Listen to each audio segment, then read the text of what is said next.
Assalamualaikum warahmatullahi wabarakatuh. Perkenalkan, nama saya Jidan Alfa Rizky dari kelompok yang berisi 4 orang. Yang pertama adalah saya, lalu Rahmadan Putra, yang ketiga Fahreji, dan yang keempat Devin Faisal. Di sini saya akan menjelaskan source code tentang RMI remote. Nah, yang pertama itu adalah client main Java. Di sini package RMI remote itu untuk mendeklarasikan bahwa file ini berada dalam paket RMI remote. Lalu untuk import ini itu diperlukan untuk mengimpor pustaka. Nah, yang pertama not bound expansion, yaitu digunakan untuk menangani kesalahan jika nama layanan yang diminta tidak ditemukan di registry. Nah, lalu untuk remote expansion digunakan untuk menangani kesalahan dalam operasi RMI. Lalu yang registry location registry. Nah, itu untuk menemukan registry RMI yang berjalan di alamat tertentu.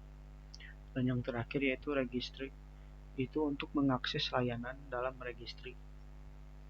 Nah, lalu public class client main, itu untuk deklarasi kelas utama yaitu client main yang akan dijalankan sebagai aplikasi klien. Lalu public static final string unique binding name server calculator, yaitu untuk mendeklarasikan konstanta unik ini yang berisi nama unik untuk layanan RMI yang akan digunakan.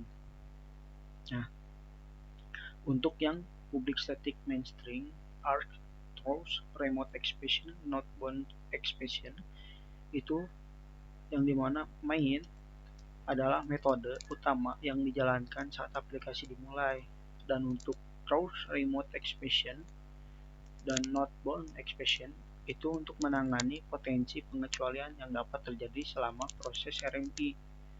Nah, lalu yang final registry locate registry get registry 2732 itu untuk mengakses registry RMI, nah, yang berjalan pada port 2732.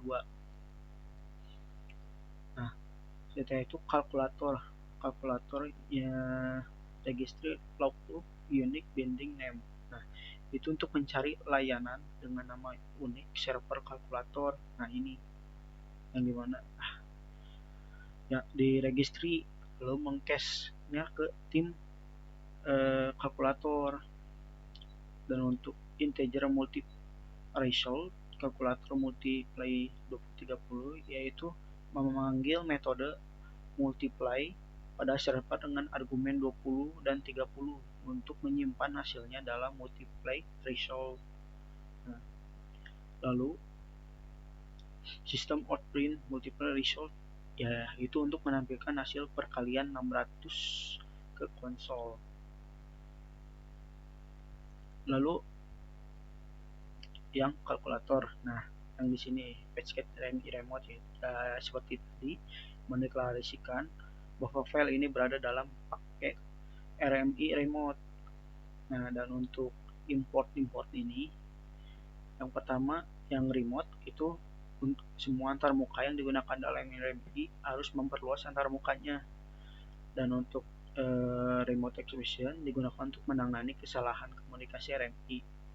Nah, selanjutnya public interface calculator extends remote, itu mendeklarasikan antarmuka kalkulator yang memperluas remote, menunjukkan bahwa ini adalah antarmuka RMI.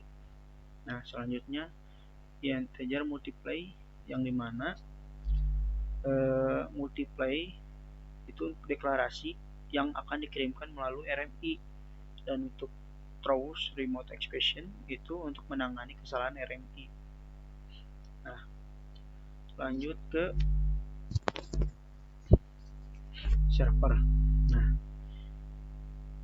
di sini sama ya, itu untuk mendeklarasikan, dan untuk import juga hampir sama juga.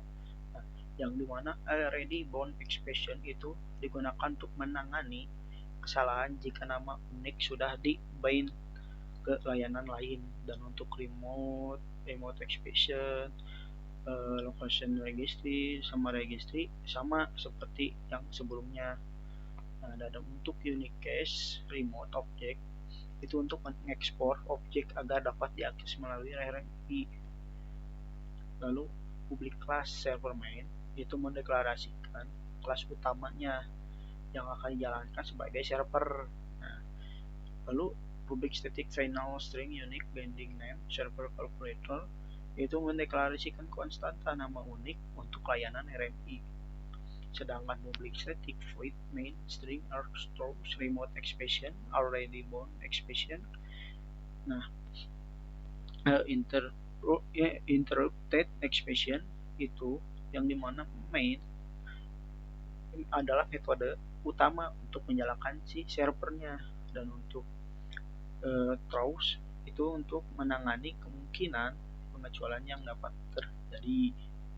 Lalu untuk final remote calculator server new remote calculation server ya, yaitu untuk membuat instansi dari kelas remote kelas kalkulator server. Nah, ini yang mengimplementasikan antarmuka kalkulator. Sedangkan final register ini itu membuat registry RMI di port 2732. Dan untuk remote stop unique as remote object export object server no itu untuk mengekspor objek server agar dapat diakses oleh klien melalui RMI dengan port 0, berarti sistem akan memilih port secara otomatis. Lalu registry bind unique binding name stub itu yang mendaftarkan objek stub ya, itu untuk dengan nama unique server kalkulator. Untuk trade sleep itu untuk menjaga server tetap berjalan tanpa henti dengan menidurkan thread utama selama waktu maksimum. Nah, yang terakhir yaitu remote kalkulator server ya, ini untuk deklarasinya. Dan untuk importnya ya, untuk mengimpor pustaka untuk menangani kesalahan. Lalu public class ini remote calculation server implement calculator override ya, itu untuk deklarasi remote calculation server yang mengimplementasikan antarmuka kalkulator. Sedangkan override public in multiply integer x integer y throws remote expression return x kali y, itu implementasi metode multiply untuk melakukan operasi berkalian dua bilangan yaitu x dan y. Dan untuk throws remote expression itu untuk menangani potensi kesalahan RMI. Nah, kesimpulannya kode saya ini dari server main, nah itu untuk menyiapkan server dan mengekspor metode multiply.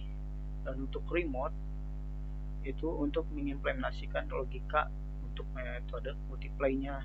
Sedangkan kalkulator itu mendefinisikan antarmuka RMI untuk komunikasi antar server dan klien. Sedangkan client main, nah itu untuk menghubungkan ke server melalui registry, memanggil metode multiply, nah, dan menampilkan hasilnya. Jadi sistem ini memungkinkan klien untuk memanggil metode multiply yang diimplementasikan di server melalui jaringan. Sekian dari penjelasan saya. Mohon maaf jika terdapat kesalahan dalam ucapan maupun kurangnya dalam menjelaskan source code ini. Saya Jenan Alfarizki. Mohon maaf. Assalamualaikum warahmatullahi wabarakatuh.